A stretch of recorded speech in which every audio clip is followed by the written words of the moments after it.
any yellow tape?" Rhoda Klein said, "Because this looks like a crime scene to me." Rhoda was one of our newer members. She'd lived in Southern California for over 20 years, but had never lost her New York no-nonsense attitude or her accent. "I don't understand. What did I do wrong?" CeeCee said, glancing around at us as I grabbed the pan and set it aside. The recipe for apple bumble crumble was really my recipe, and even though I'd already shown her how to assemble the ingredients, apparently it hadn't sunk in that everything didn't get thrown in the bowl together. So far, the only part she'd excelled at was tasting the recipe at the end of my demonstration.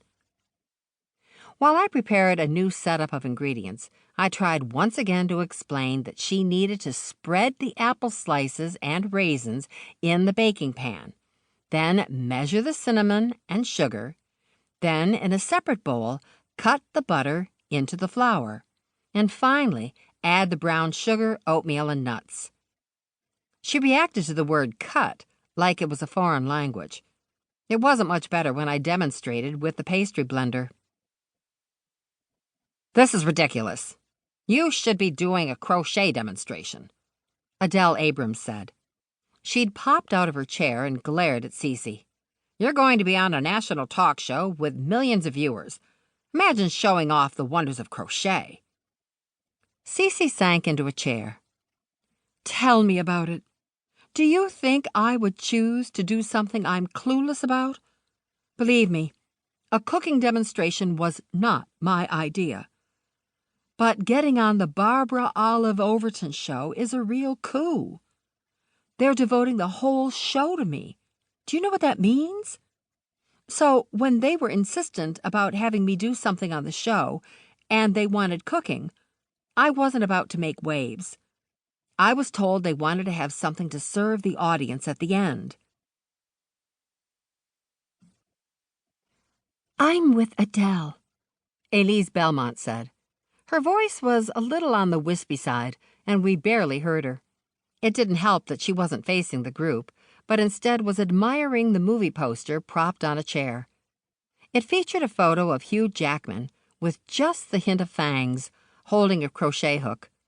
The title, "Caught by a Kiss," was in red letters across the top.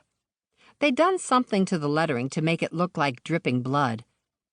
Under the information about the female lead, it said, "Featuring CeeCee Collins as Ophelia." "I just think they ought to have you and Hugh on together. Maybe you could both crochet something."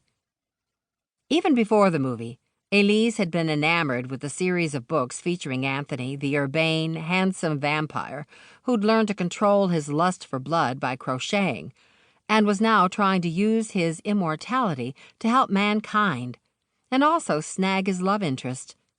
She wasn't the only one to love the series. It was still a huge seller at Shed and Royal Books and more, where I worked. Elise had just been a little more over the top than the rest of us. "I see your point," CeeCee said, taking one of the apple slices out of the pan and dipping it in some sugar before eating it.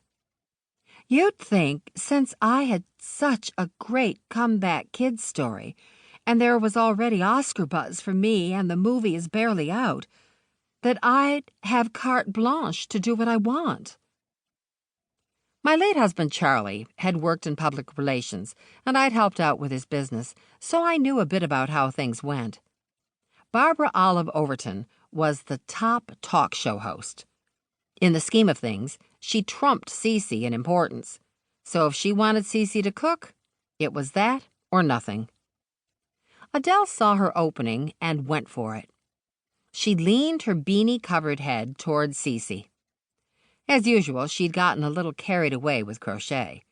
The hat was so covered with flowers, it made her head look like it had lumps on top. "We have to do something. The knitters—" Adele interrupted herself with a harumph sound as she threw up her hands in frustration. "Have all kinds of people.